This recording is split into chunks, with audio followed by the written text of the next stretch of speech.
Aang was left with a stunned expression on his face due to Lena's sudden appearance. He could only stare at her cakes, her back, as she appeared in front of our boy, saving him from Dylan's attack. But Aang was wondering if she had used a green core to forcefully regenerate her body into its peak form. Dylan, on the other hand, didn't feel worried about her sudden appearance. He even reminds Lena of how she wasn't even allowed to wear her battle uniforms ever again. Seeing her sudden appearance here, Dylan could only take it as a challenge to their king's decision. But our brave girl Lena was no longer the weak little girl from before.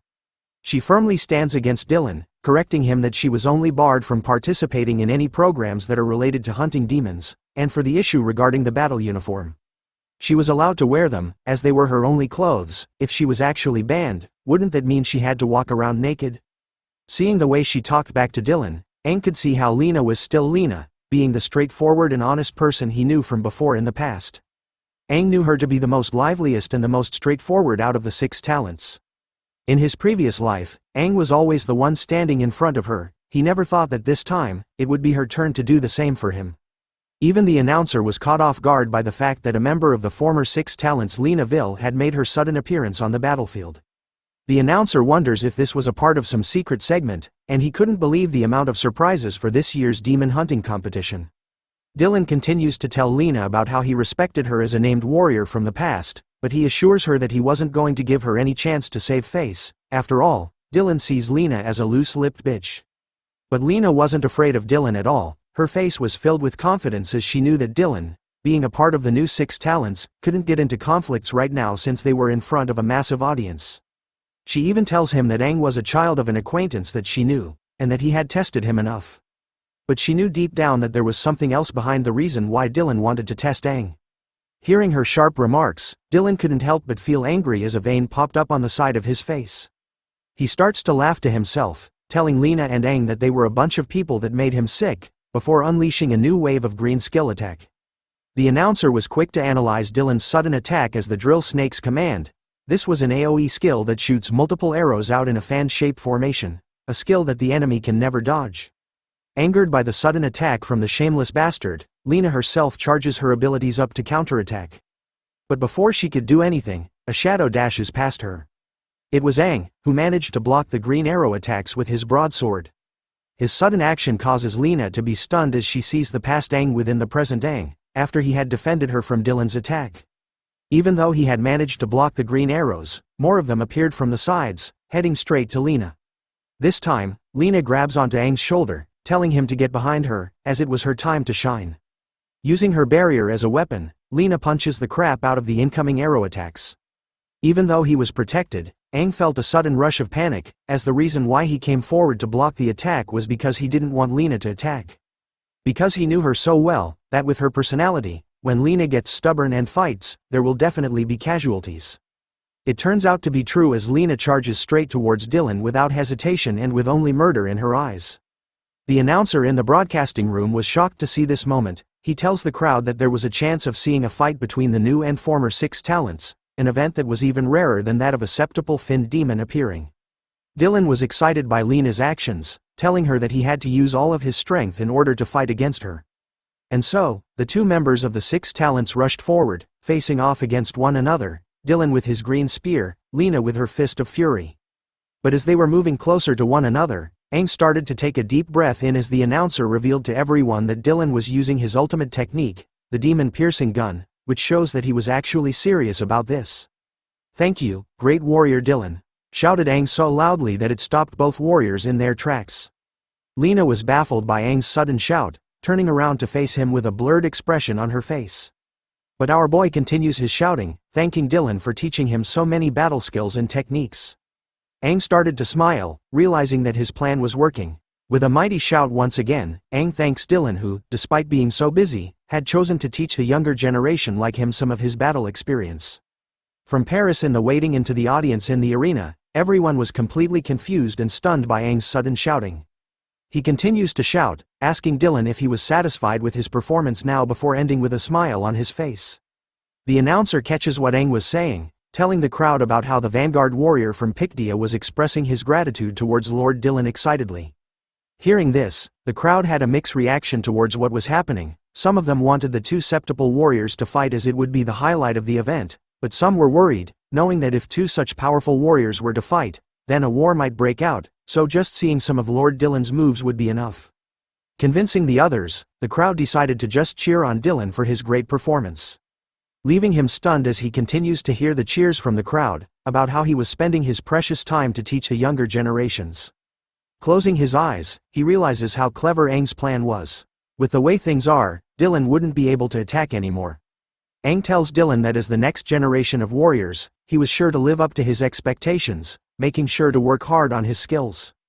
But in his mind, he was glad that his method of killing with flattery worked well with Dylan, since with so many people watching them right now, Dylan wouldn't be able to make another move. Lena on the other hand was upset, telling Aang that since her mood was ruined, she wasn't going to fight anymore. Dylan decided to stop the fight here as well, summoning his trusty microphone. He announces to the crowd that Aang had passed his so-called test, praising Aang as being a truly astounding young warrior. The announcer reveals to the crowd that Aang, the vanguard member of Pictia, had gained Dylan's recognition and congratulates Pictia's city for winning this year's competition. Hearing the announcement of this year's winner for the demon hunting competition, the crowd started to cheer loudly for Pictia. Back in their waiting room, the entire team was watching what was going on. They couldn't believe that they had won the competition without having to do anything at all. The announcer even declares that this is the fastest and the most surprising demon hunting competition that has ever taken place, a miracle created by the hands of the vanguard member named Aang. As Lena left the battlefield, she whispered something that only Aang could hear as she walked past him. The news of the city started to spread the news about Aang, calling his arrival as a surprising aid. The newscaster announced that Pictia City had managed to take down the trophy for this year's demon hunting competition with just their vanguard member alone. But one no was paying attention as they were busying throwing Aang high up into the air. With the massive golden trophy present in their room surrounded by flowers, Paris couldn't help herself, praising Aang for being brave and helping her city to win this year's competition. Looking at how excited she was, Aang couldn't reveal the fact that he was almost killed. Paris was definitely high this time as she grabbed our boy and pushed him into the heavenly mountains, telling Aang that he was free to do whatever he wanted to her, as tonight, it would be her treat. Lucky man, the Manhwa might end her as Aang suffocates in the heavenly mountains, while Paris team members begs her to let go of Aang and to calm down. After coming back to life, Aang calls out to Paris in a serious tone, asking her if she still remembers what she had promised him from before.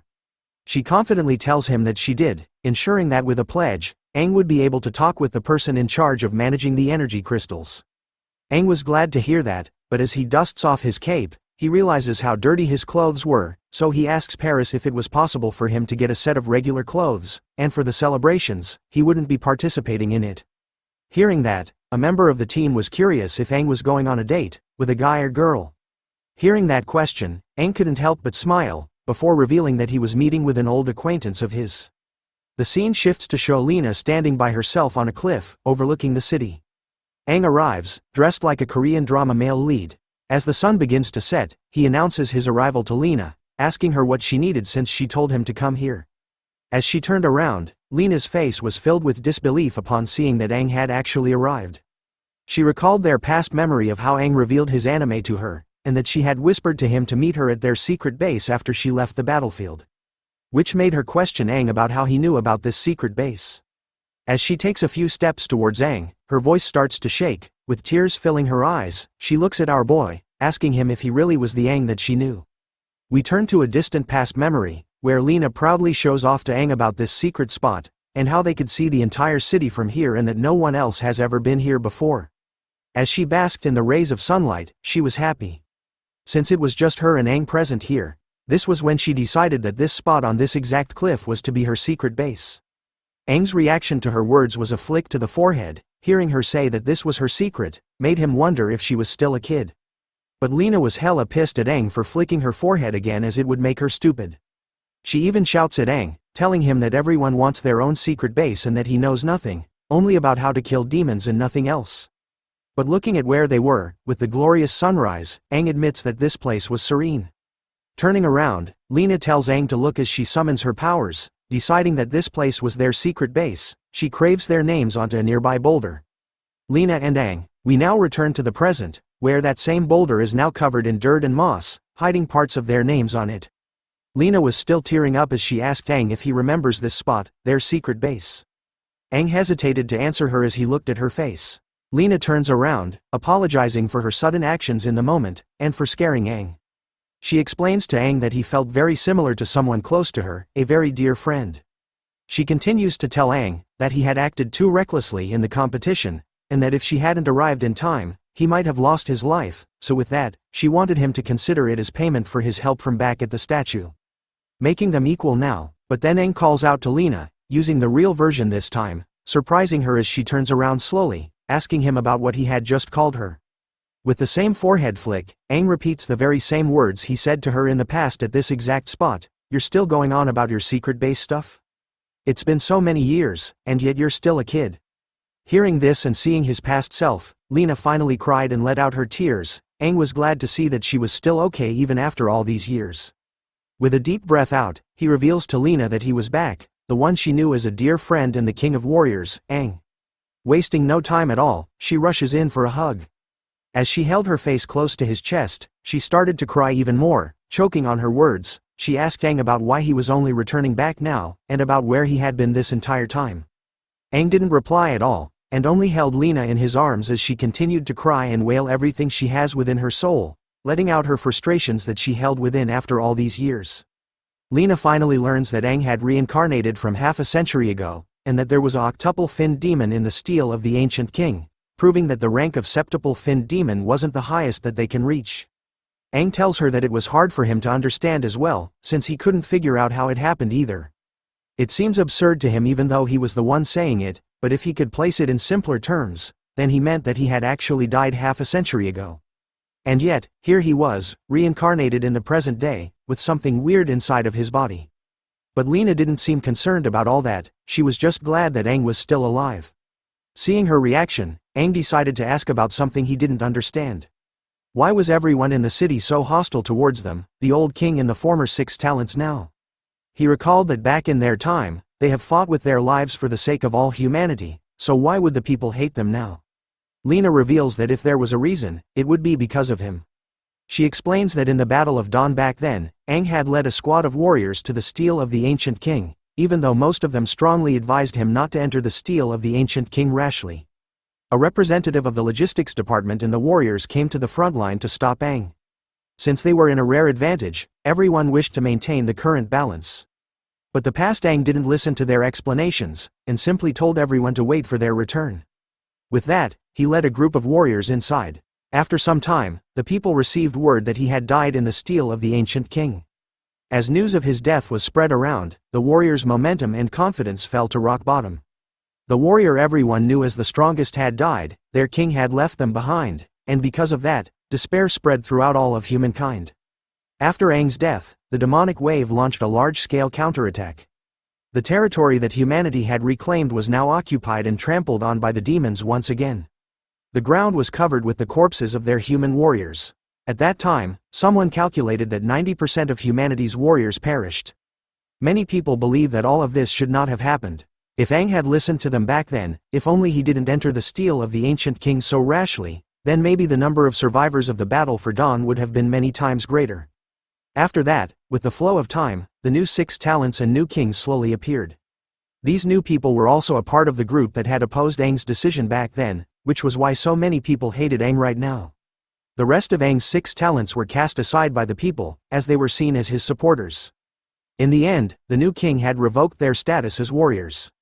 For the first time, Aang started to tremble as he realized what his past decision had done to the world and the amount of deaths he had caused. Lena assures him that she was fine after so many years, and because it was now in the past, who was right wasn't that important. She continues to tell Aang that when she passes by his statue, she would stop and gaze at it, recalling so many things. Seeing how he was alive in a strange manner now, Lena called it a miracle. But Aang was furious by the outcome of his decision. He explains that the reason he went into the steel of the ancient king was to end all of the demons, so that their future descendants would no longer have to deal with them. Everything he did it for humanity.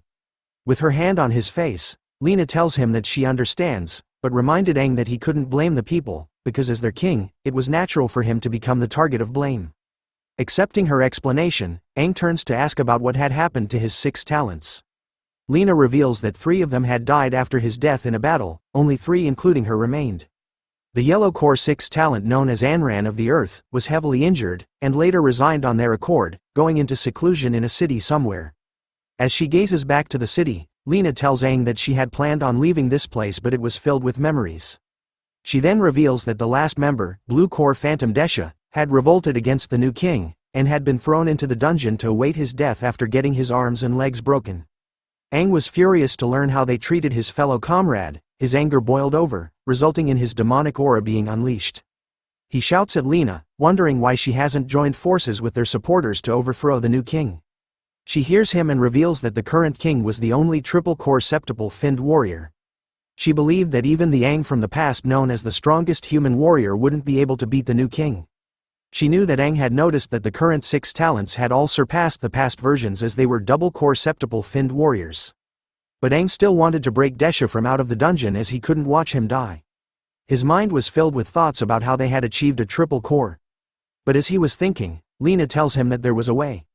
With a serious look in her eye, she asks Aang if he was aware of the elemental powers that the demons currently hold. After hearing about the words elemental power, Aang was curious about it, so Lena explains to him that the demons of the current time don't just simply have the red to black cores anymore. Aside from those 6 types, they had also now evolved the 5 different elements as well. Which was why the current generation of demons were even more difficult to defeat as compared to before in their time. Aang knew of those things as the 5 great elements, consisting of wood, fire, earth, metal and water. Which means that within his body so far, he was only missing the earth element. This is giving Aang the last bender vibes.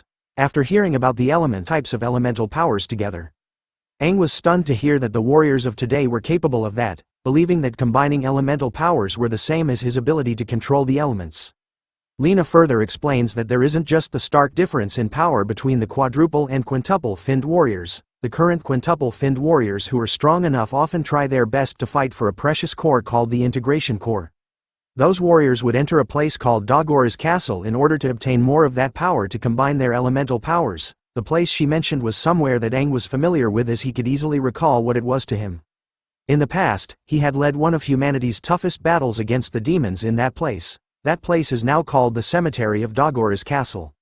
He wonders if the place got its current name because of how that castle ended up being the center of countless battles.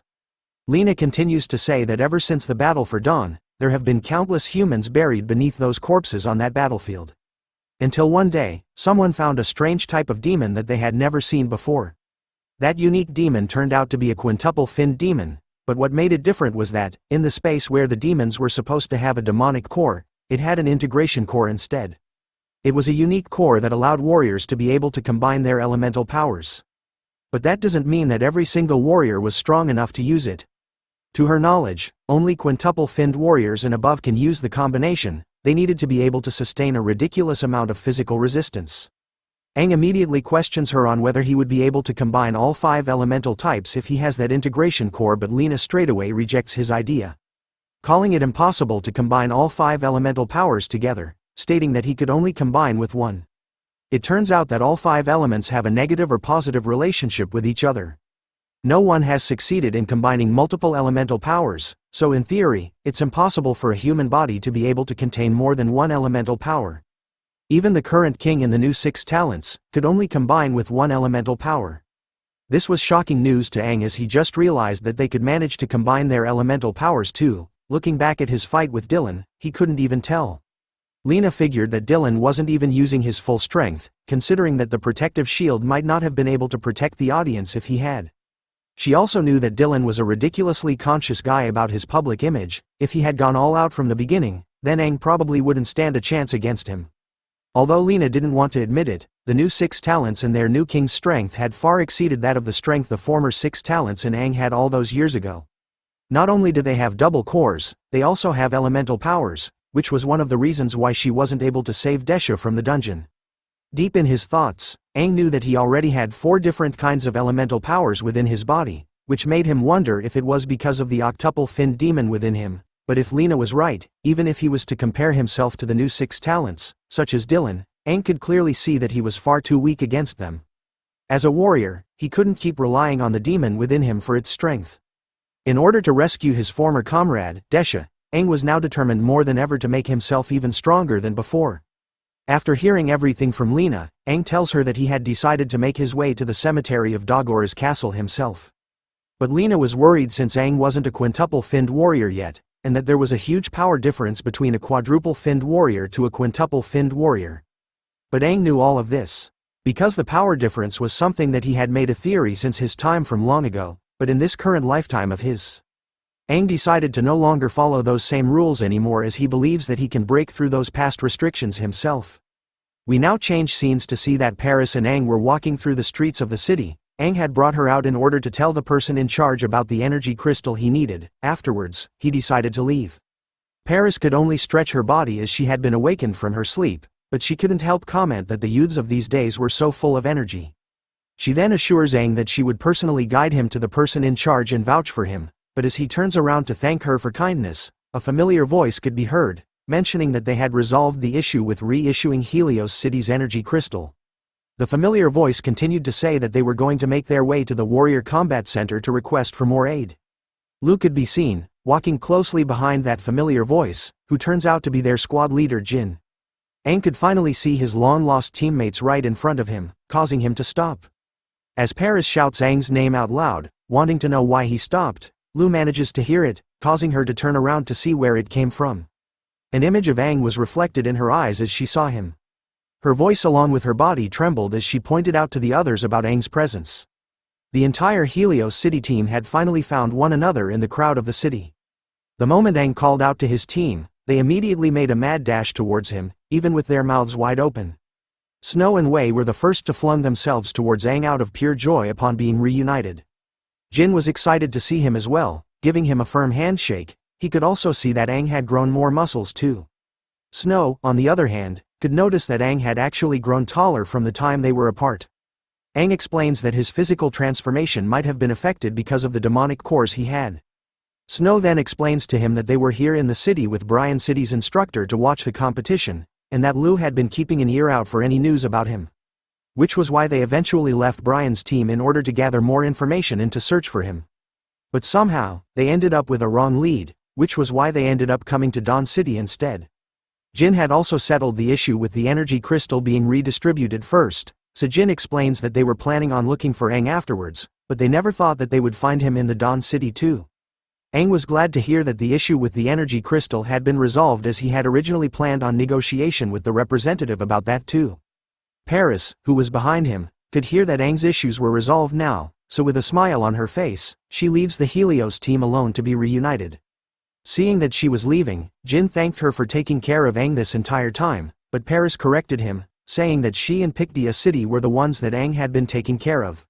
The moment Paris left them, Snow leans in to Aang and whispers that he needed to have a little talk with Lu, explaining that since he left them, she hasn't been able to eat most of the time. Wei even brought out her camera to show Aang some pictures she took of Lu, showing how dark her face is, and how it looks as though her spirit has left her body. Even though everyone had spoken to Aang, Lu remained silent with a dark look on her face. Aang slowly walked out to her, and called out to Lu saying, "Leader, I'm here to report for duty. Sorry for making you worry." Upon hearing those words from Aang, Lu's face started to gain color as she becomes embarrassed. She simply gives Aang a light punch on his chest. Looking at him with sincere eyes, she tells him that next time, don't leave the team on your own like that. Aang could only smile and agree to what she said. As the Helios team started to chat about their reunion, a familiar green hood was seen in the alleyway near them. It turns out to be Lena who was watching them closely. She couldn't help but smile after seeing the situation Aang was in. After all, it reminded her of how they were many years ago. We now begin this chapter with a scene of a place filled with skeletons. Aang and Lu could be seen together. She was out of breath, carrying Aang on her shoulder slowly through the hallway. She told him to hold on as Aang was bleeding heavily as the corpses of demonic beings surrounded them. It looks like Aang was unconscious but was holding tightly onto an integration core in his hand. Covered in wounds, Lu was trying her best to get them to a safe place, telling Aang repeatedly that he couldn't fall asleep and that he needed to stay with her. But as she tries her best to carry him to a safe place, Aang's hand appears to slowly lose its strength, and eventually, he lets go of the integration core, allowing it to roll across from them. Reminder, the integration core was something that allows warriors to integrate the elemental powers of a demon.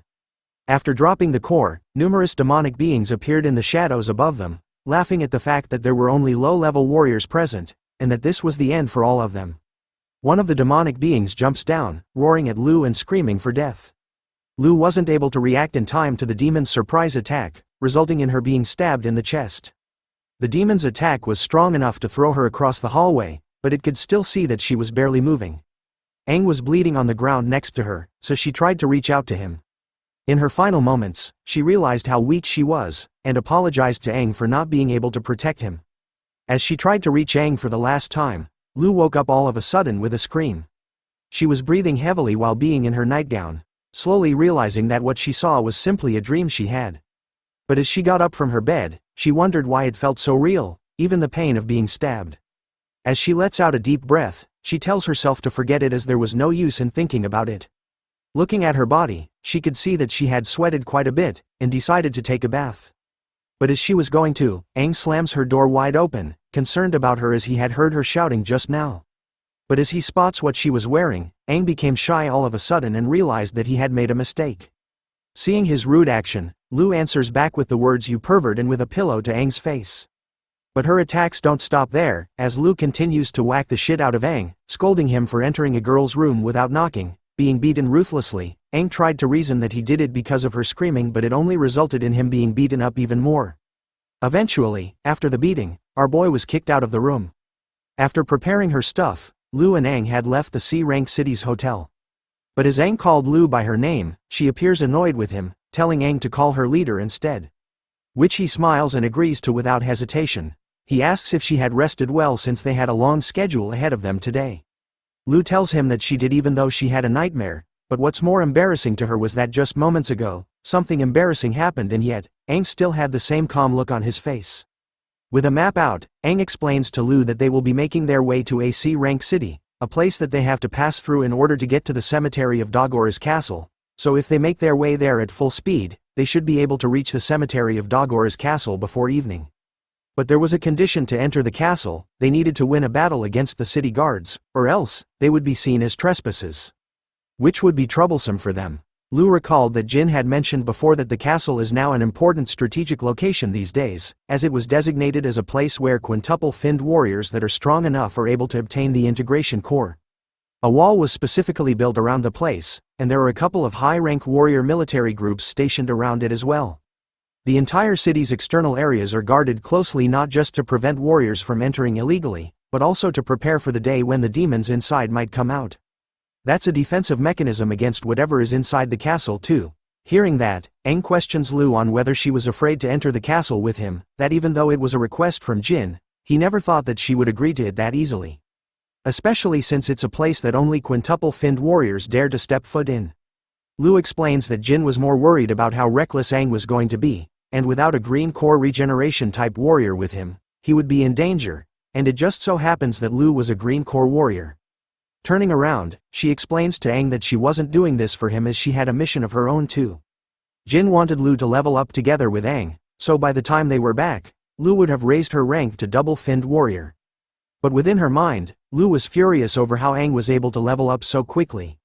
He had gone from a single-finned warrior to a quadruple-finned warrior in such a short time, showing her how good he was, which made her mad. Aang understood her reasons. After all, he recalled that Snow and Wei were also receiving special training from Jin in order to level up.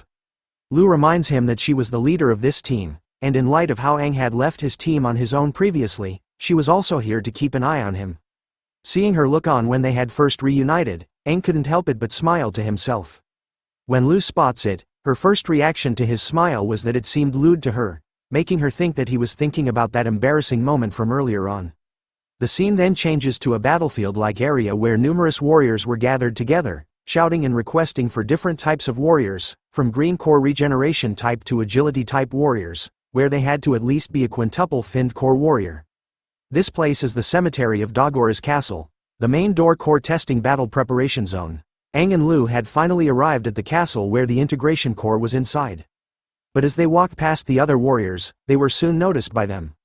The crowd around them couldn't believe that there was a quadruple and single-finned core warrior together, making them believe that Aang and Lu's thirst for power had driven them crazy and that they were only here to provide nutrients to the demons inside the castle. They continued to make fun of them, calling them a couple and betting that Aang and Lu wouldn't even make it past the strength test. Hearing all those remarks, Aang could only laugh at them. Unleashing their auras as they walked, Aang tells Lu that apparently, they were being looked down upon. From out of the crowd of warriors, 3 of them stood out to make fun of Aang and Lu in front of everyone. Aang turns around to see who it was as the voice asks Aang if he was copying him by bringing a girl with him inside the castle. It turns out that the bully was a red-haired kid who had a nurse beside him, along with a huge man with an eye patch and axe standing behind. He continues to make fun of Aang, being just a quadruple-finned bastard.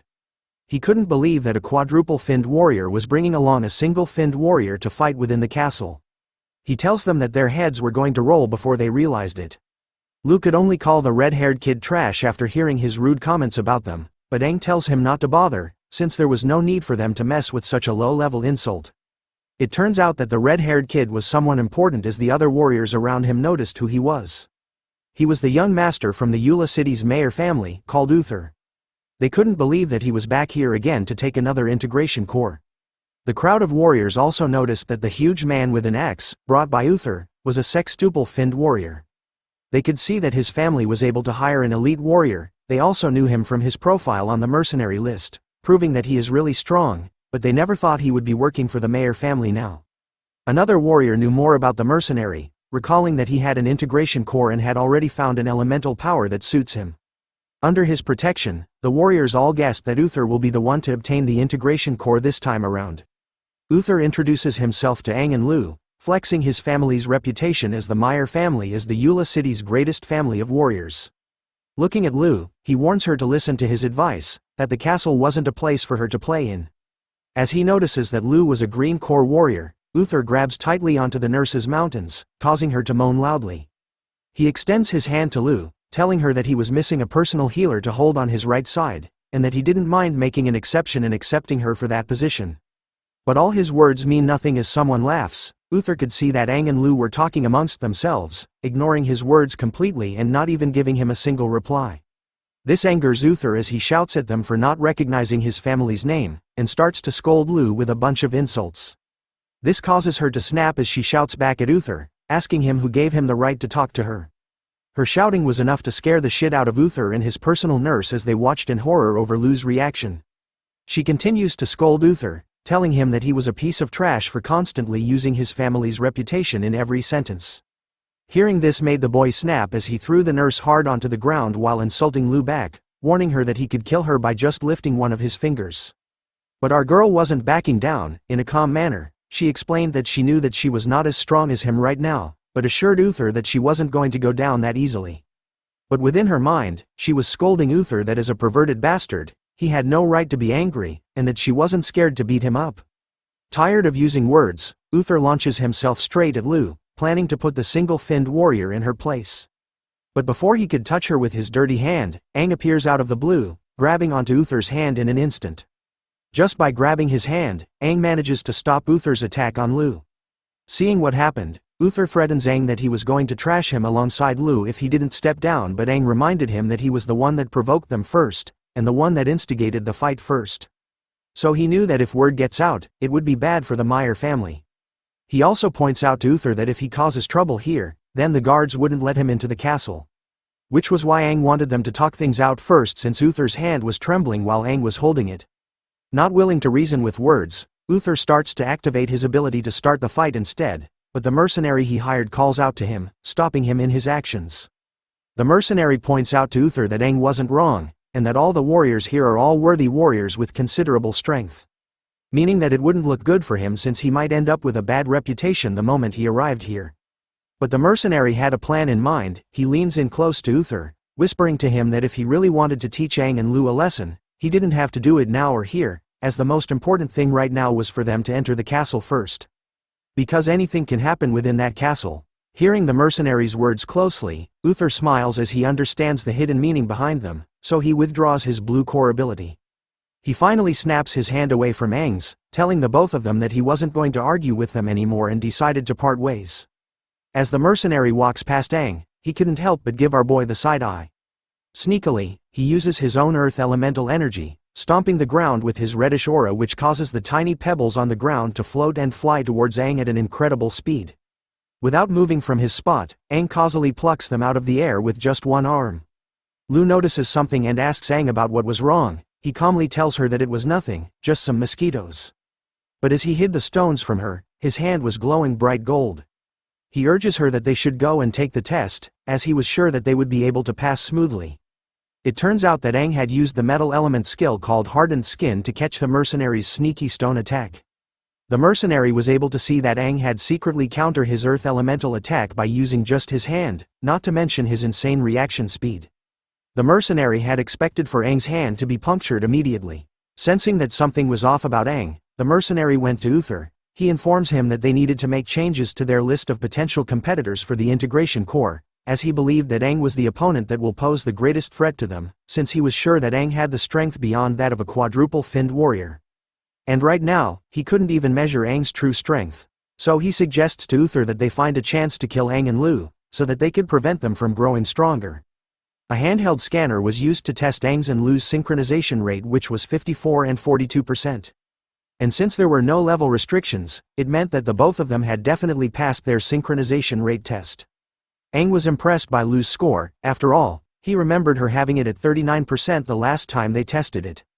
He could also see that she just didn't raise her level to a single-finned warrior, but also raised her synchronization rate to 42%, which is an immense increase. After the test, the tester was checking their credentials and could see that Aang and Lu were a quadruple and single-finned warrior, making her ask them if they really wanted to enter the castle to fight for the integration core. She warns them that the lowest ranked demon inside was a triple-finned demon, giving them one last chance to back off now.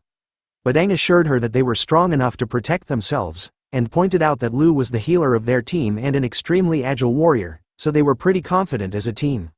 Hearing Aang's remarks about her, Lu turned her face in disagreement, but within her mind she was pissed that she had been reduced to just a healer. Which was awful to her. The tester reveals to them that there has never been a warrior lower than a quintuple-finned warrior that has entered the castle. She knows that although they didn't have a level restriction, Aang's team is the lowest leveled team in history to have entered the castle. As she had warned them earlier on, the integration core can only be found within the castle's unique integration core demon. These demons will only appear once every certain period of time. Once it is killed, it will take a good while before another one appears. So she knows that they won't just be fighting against demons, but also be up against many strong warriors, contestants. Just surviving would already be a huge challenge for them, so for the final time, she asks Aang and Lu if they still wanted to enter the castle. Aang, with a serious look on his face, thanks her for the warnings but assures the tester that their goal isn't to just survive. Accepting their request, the tester proceeded to point them to the entrance of the castle. Lu lets out a heavy breath. Looking at the castle, she thought that she would be scared of this terrifying, dangerous place, but instead, she strangely feels calm and confident, as if by just having Aang by her side, it made her feel as though her courage knows no bounds. And so, the pair of them enter the castle together. We are now looking at the scene from inside of the cemetery of Dagora's castle. Demons were gathered in groups and talking to one another. Aang and Lu were hiding behind a wall after noticing that this place had been completely overturned by the demons. Aang knew that there was a reason why the Dagora castle is called a castle despite being just a city. He asks Lu if she knew that Dagora castle was once a place that rivaled that of the City of Dawn. Because it was located in the middle of the country, Aang recalled that in the past, this place was thriving with life, but due to the demon invasion, it slowly descended into ruin, eventually becoming a battlefield itself where Aang had personally fought in. After that, the ancient castle in the city, which acted as a central point for the entire continent, was taken over by demons, and no one dared to continue living there. Aang, with a sad look on his face, recounted that humanity had started to call this city a castle instead, probably so that they could forget about the city's past glory. Lu was impressed by Aang's knowledge of this place, but he simply tells her that these were stories that he had heard from when he was little. After chilling for a while, Aang decided that they needed to move. In order to find the unique demon that has the integration core, they also needed to preserve their energy and avoid unnecessary conflicts.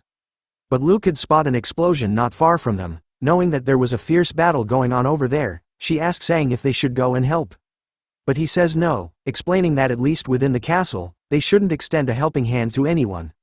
Aang said this to her because he knew that Lu had only lived in Helios City since she was young, which was why she still had so much compassion, but it meant that she had no idea of how evil this world can be. After all, Aang knew that the type of people they met at the castle's entrance, Uther and his ground, were only just a taste of what the majority of the warriors were gonna be. In here, there were going to be even more of these selfish and insufferable people. But as he turns around to tell Lu that they needed to be cautious by not lending anyone a helping hand, something shocks Aang. It turns out that a blue core finned demon was able to sneak up behind them, to the point that it was only inches away from Lu and Aang. The finned demon strikes the spot where they were without hesitation, but Aang was faster. He manages to grab Lu into his arms and bring her to safety. Which surprises the blue core finned demon, as it didn't expect for Aang to be able to react to its surprise attack that easily. Since its water elemental attack was both soundless and hard to detect, so what Aang did shouldn't have been possible. It's revealed that this blue core finned demon was a water element and quintuple. As Aang lets Lu stand up, she wonders how a quintuple finned demon managed to get behind them. She believes that it had used its water element to remain in a silent and fluid state. Utilizing its agility to draw closer to them, Lu knew that if Aang hadn't noticed it in time, then she would probably have been killed. Looking at the blue core finned demon, Aang suggests to her that they needed to kill it quickly, so as to not attract any more attention from the other demons, as well as the attention of any other warrior teams that were around them. Summoning his broadsword, Aang decided that they needed to go all out and to finish off the blue core finned demon quickly. Lu agrees with his plan, summoning her green core regeneration aura. In her mind, she has decided to not be careless anymore in order to not be a burden to Aang.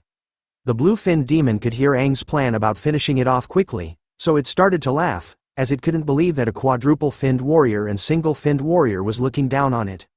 It calls it cute before disappearing in an instant in front of Aang and Lu, and reappearing in the air above them.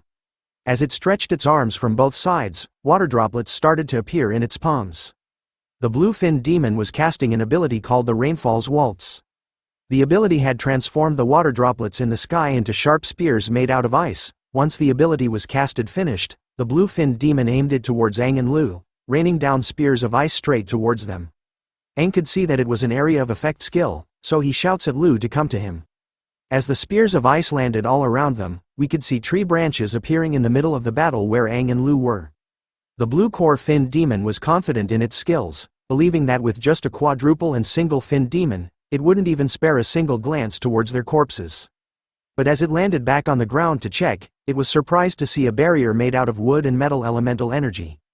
Aang had managed to summon a barrier made out of wood and metal elemental energy, protecting himself and Lu completely from the spears made out of ice.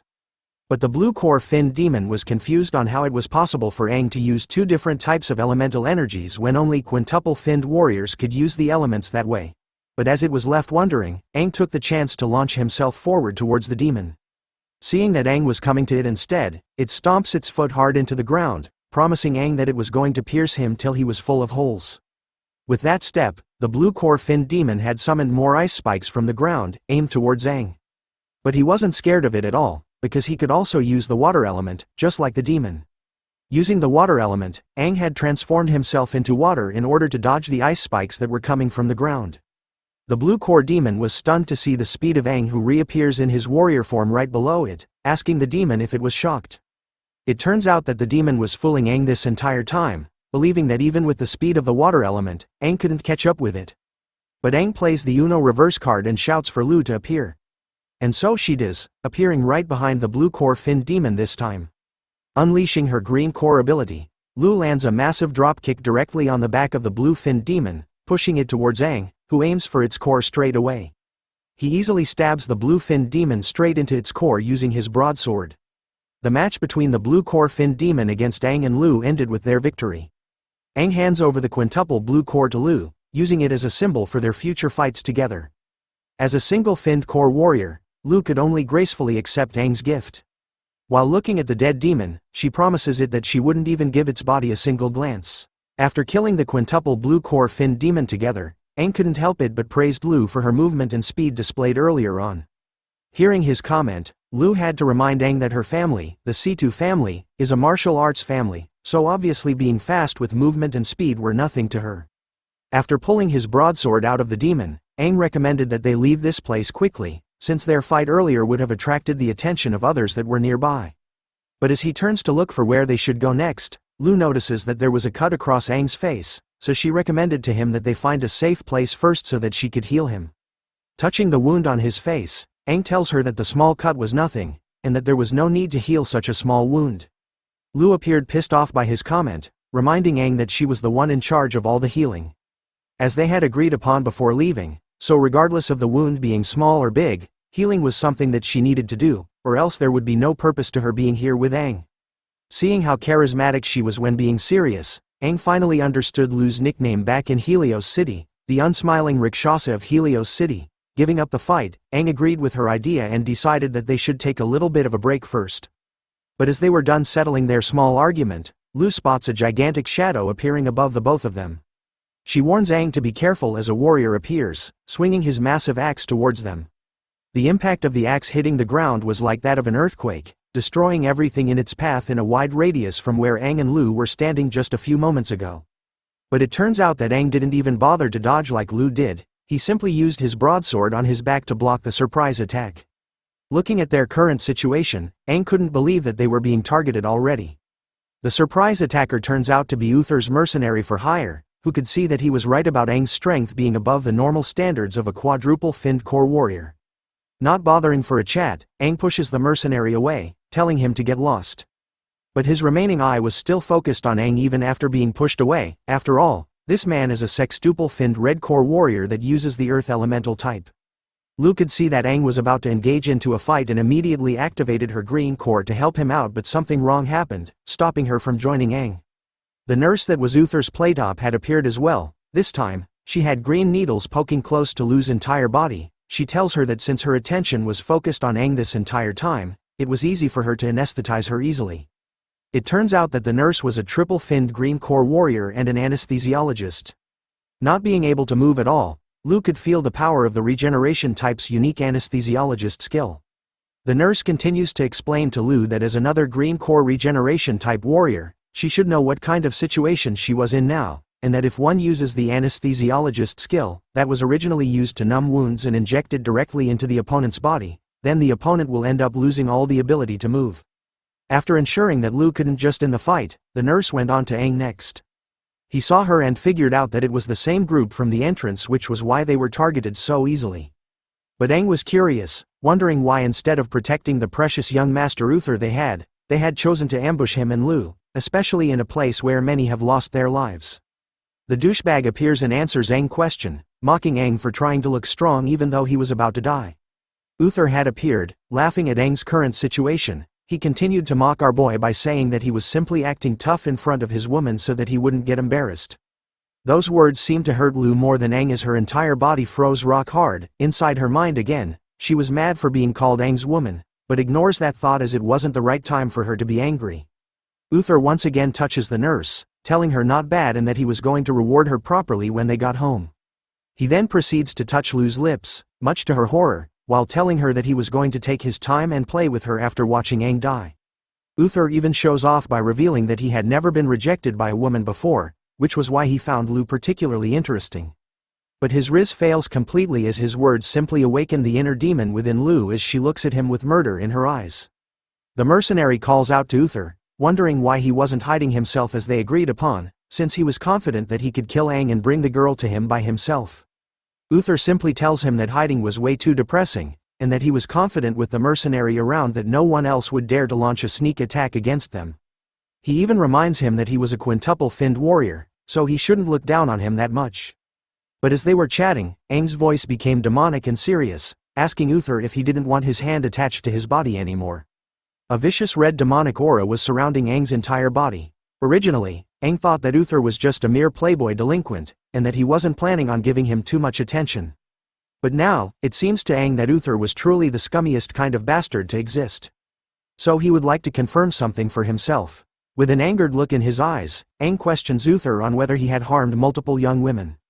Uther, unaware of how serious Aang was being, laughs at our boy's words instead, calling him a quintuple-finned trash and promising Aang that he was going to taste his woman, Lu, all day and all night. The mercenary on the other hand, understood the seriousness behind Aang's words. He could only think of Uther as a stupid young master who has been pampered by his family, so he didn't have any idea who he was messing with. Thinking about the number of connections and strings Uther's powerful daddy had to pull to allow him to become a warrior, the mercenary could only see Uther as a joke of a warrior, who has never even killed a single demon on his own, and still has the audacity to mock others. Since the mercenary was a sextuple-finned warrior, he wouldn't be here with such a disgusting and annoying bastard like Uther if his family hadn't promised such a huge payment. The mercenary would have killed him a long time ago personally, but decides to forget about it. He reminds Uther that his father had instructed him to listen to all of his instructions, once they were out there, but before the mercenary could finish his sentence. Aang interrupts him, by telling Uther that right now, he didn't have any problems ending his life. Covered in his demonic flame, Aang charges straight towards Uther, ignoring the sextuple mercenary warrior and leaving him behind. The mercenary shouts at Uther to watch out and sprints closely behind Aang, but looking at him closely, he wonders why Aang had the fire elemental energy around his body. Since he was just a quadruple-finned warrior, it made no sense that he could control elemental energy. As Aang continues to charge towards Uther, who could only watch in horror, he declares with his glowing eyes and fist that bastards like Uther, who do nothing but tarnish the title of warriors, do not deserve to live this world. Seeing death come for him, Uther screams like a little bitch, falling backwards. He begs Aang not to come to him while wondering why he couldn't even put up the courage to fight against a quadruple-finned warrior. But as he looks at Aang with fear, he could no longer see him as human but a version of the demon god. He continues to scream for someone to save him, but as Aang was near him, the mercenary appears right above, priming his axe to hit Aang. As he tries to take Aang's left arm, our boy manages to twist his body in the air to avoid the surprise attack. Using his broadsword, Aang fires back and manages to push the mercenary far away from him. The mercenary was impressed by Aang's swift agility and reaction speed and could see that Aang was capable of utilizing the fire elemental energy. By using his own elemental energy, the mercenary was confident that he wasn't that weak.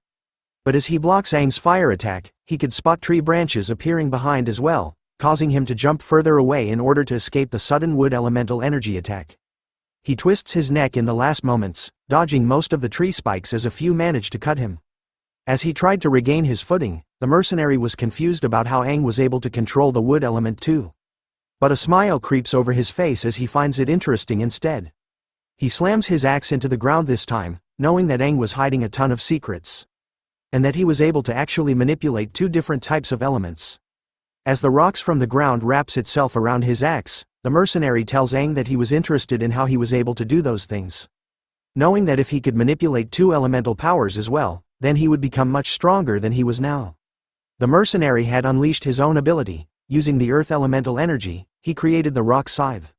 Filled with confidence, the mercenary declares that within 10 minutes, he was going to fight Aang till he spills all of his secrets.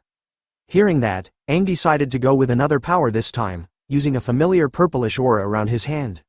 Soon enough, a blue demonic hand appears onto the mercenary's axe handle. Aang had finally unleashed his corpse manipulation ability, and had summoned back the quintuple-finned blue core demon, back from the dead, to deal with the mercenary this time around. The mercenary this time started to feel afraid. He was shocked over the fact that a demon managed to come this close to him, and that he couldn't even sense its demonic aura. As he activates his core, the mercenary couldn't believe that he only realized it after the demon was able to take a hold of his axe. Making a quick choice, he abandons his weapon in the demon's hand, and dashes away to a safe distance from where he could see that it was a quintuple-finned demon. The water demon lets go of the battle axe, transforming itself into water and rushes to kill the mercenary, who repeatedly blocks its attack after seeing that the quintuple-finned demon was an agility water type. As he defends himself from the attacks of the demon, he turns around to face Aang, asking him to put a hold on their own fight in order to deal with the quintuple-finned demon together. But Aang was smiling at the mercenary's situation, asking him why he thinks that the demon was only attacking him. With a smile, and a wave of his finger, Aang orders the demon to do something else now. It turns out that he had made the water demon unleash its skill called Torrential Waltz, summoning numerous ice spikes in the air, all aimed towards the mercenary. He couldn't believe that Aang was able to control the demon, and that a demon was a controlled corpse that belongs to him. All this could only make him wonder how much strength Aang was hiding till now as he summons his Earth Dragon shield in order to defend against the water demon's attack.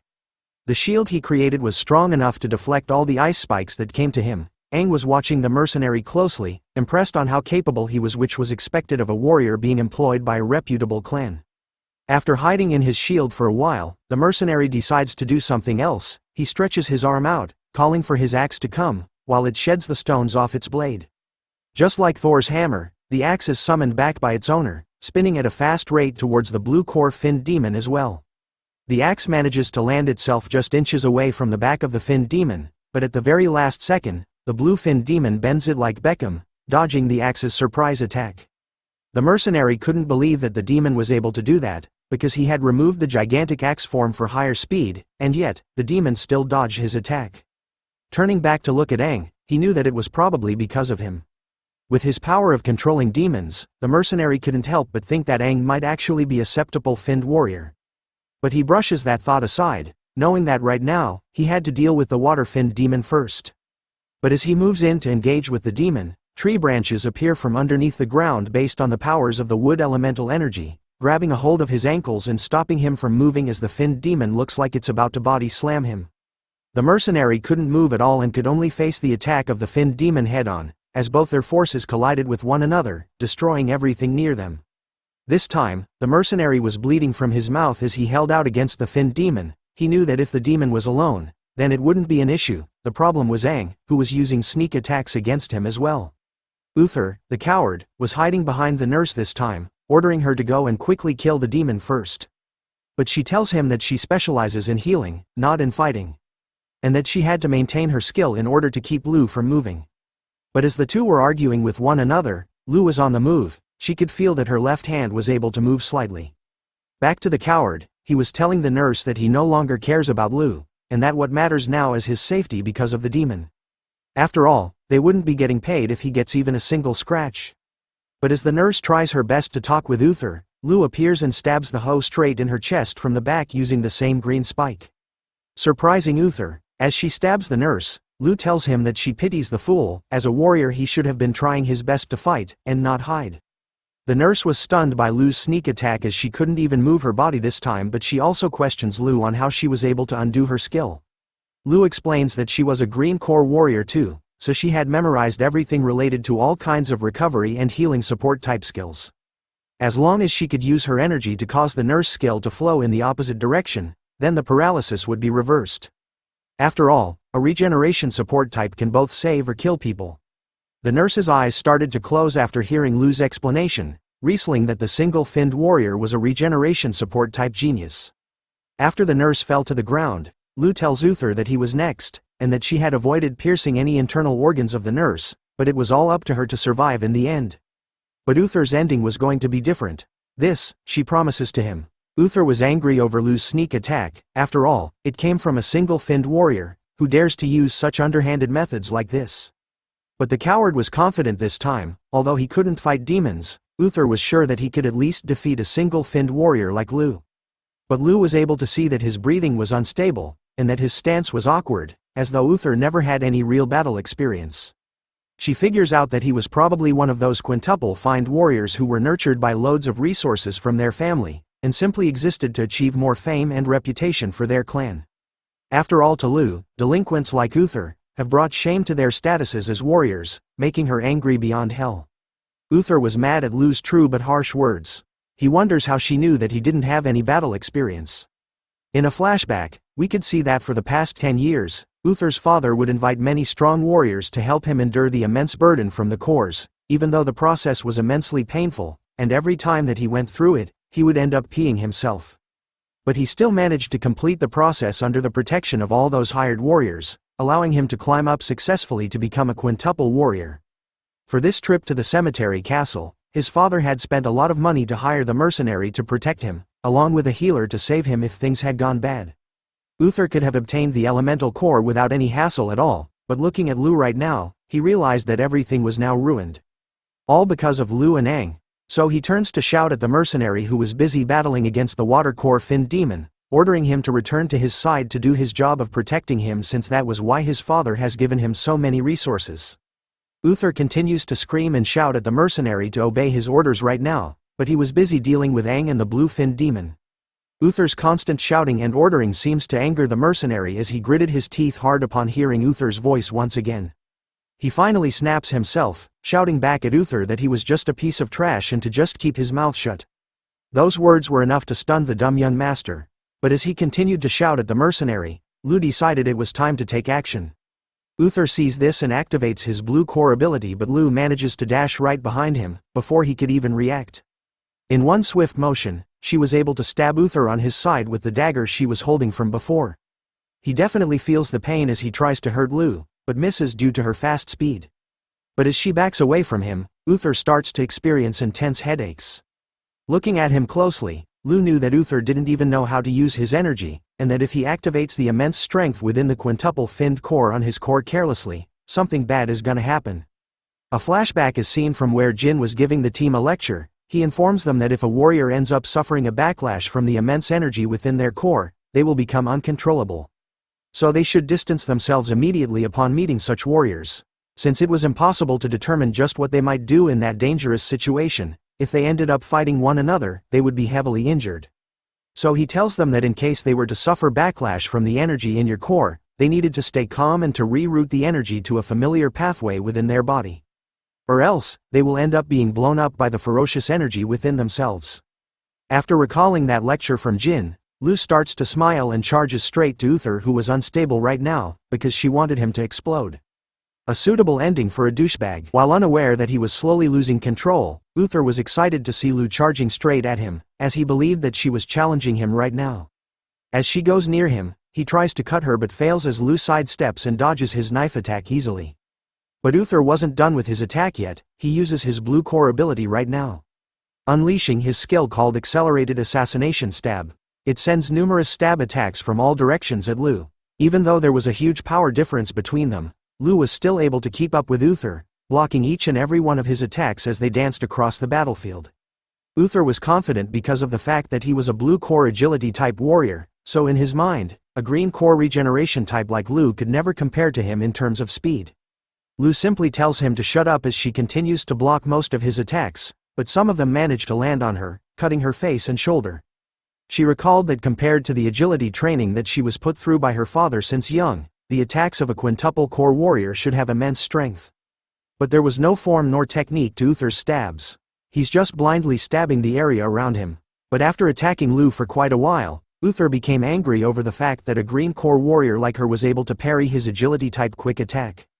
To Lu, all she needed to defeat Uther completely was to find a single opening in his attack, which is right now. After dodging his last attack by ducking, Lu lands a powerful blow directly onto Uther's blue core, located on his chest.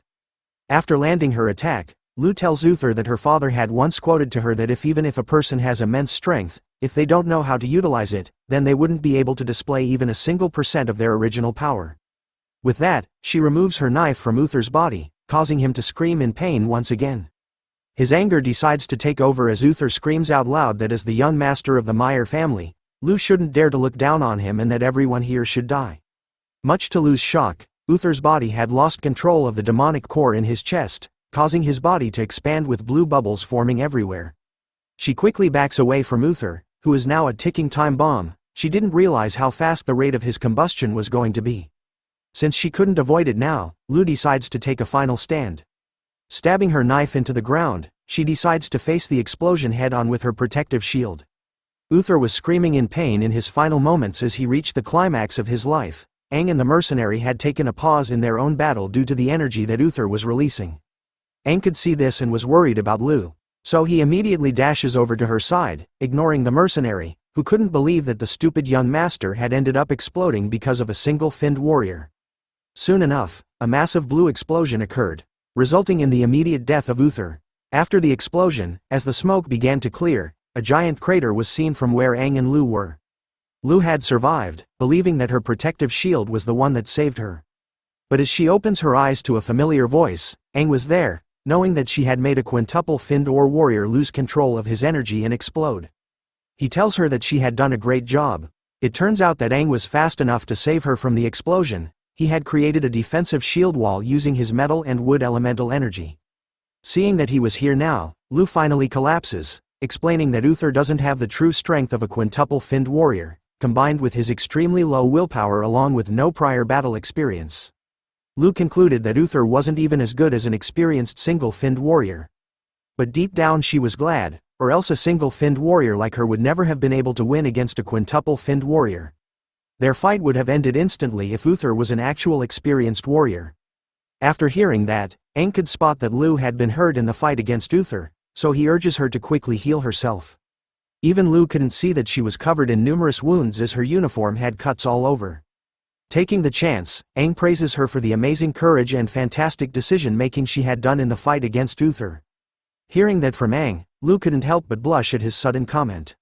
She turns her head away from him immediately, shouting at Aang to stop talking to her, while changing the topic to his own fight that he had on the other side with the sextuple-finned warrior.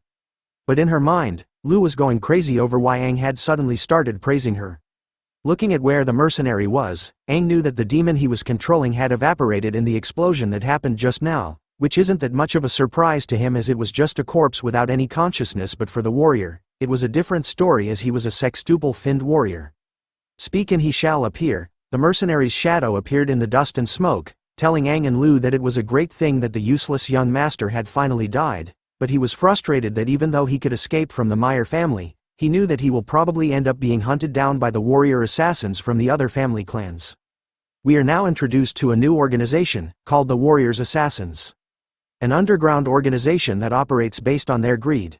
These wayward and criminal warrior organizations only seek to accept requests to assassinate other warriors, listing their services at ridiculous prices. There were also rumors of an extremely powerful septuple-finned warrior in that particular organization as well. But no amount of money could satisfy the conditions to employ warrior assassins of such levels. Instead, an exchange deal that's worth the price of the task must be given. The mercenary informs Aang and Lu that he wasn't going to fight them anymore, since they both had monstrous talents. Despite having such low-level cores, they were still able to show off immense strength. Aang agrees with him, knowing that there was no need for them to continue fighting against each other. Aang knew that he was right, that since the person he was tasked to protect was dead, then in this battlefield, the mercenary no longer had any notices to continue the fight.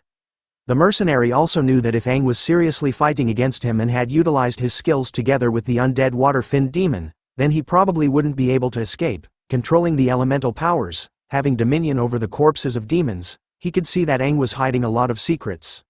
Making the mercenary wonder where Aang's true strength came from, Aang calmly tells him that he was simply a quintuple-finned warrior with a slightly more unique ability, and that he would have been in danger as well, if the mercenary had used all of his sextuple-finned strength to battle in a fight to the death against Aang.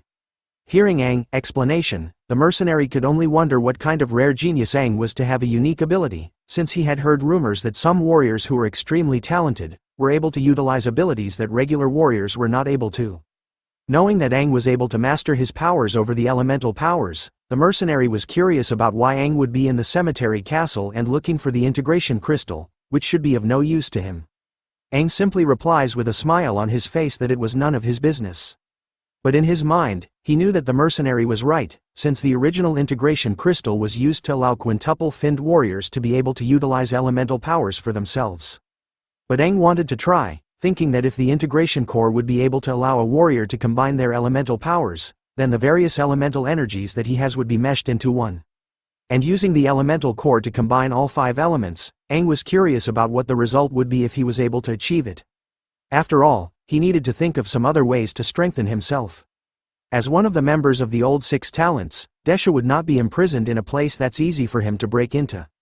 If Aang wanted to rescue Desha, then he couldn't always rely on the powers of the demon inside his body, since he might have to face the new king and the new 6 talents. The mercenary decides to leave first, but leaves a piece of advice to Aang and Lu, suggesting that they leave this place quickly as Uther's self-explosion would have attracted a lot of demons and any warriors to this place. And due to the nature of where they were, it was important that they try their best to save themselves. And so, the mercenary has left this chapter, wishing Aang and Lu the best in their endeavors. After the intense fight, Aang and Lu continued on their journey of finding the integration demon, tracking footprints in the dirt, meeting and fighting new demons, finding comrades among other warriors, and finding peace to sleep and rest. As night arrives, Lu was in a sleeping bag, asking Aang about whether he was going to sleep or not. He replies that she should sleep first and that he was going to take a nap later. But before she slept, Lu wondered about Aang's fighting abilities, his ability to socialize so easily with others, as well as other things that he was experienced in. Even though he wasn't that much older than the rest of the Helios City team, Lu could only wonder where he got all the experience from.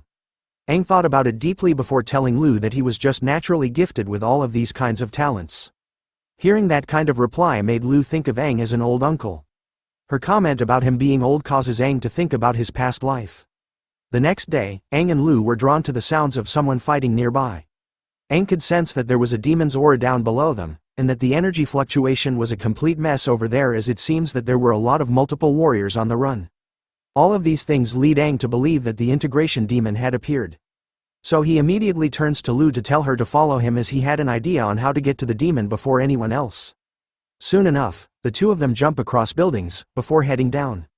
Lu could spot that Aang was very happy for some reason, but he simply tells her that he was excited. The reason Aang was so excited right now was because for the first time, he was going to meet a new demon type that he had never met before. Especially since he had already battled all types of demons in his previous life. And right now, he was curious about this integration crystal demon. With excitement in his eyes, Aang makes a mad dash to the integration demon, hoping to beat everyone else. As Aang and Lu park cars throughout the cemetery castle, Aang informs her that the demon has slowed down a lot, which means that it probably found a hiding spot. This was an opportunity for them to drag it out to the open. Lu couldn't believe that Aang was able to detect the location of where the integration demon was, since the environment around them was far too large, it wouldn't be easy for them to find it.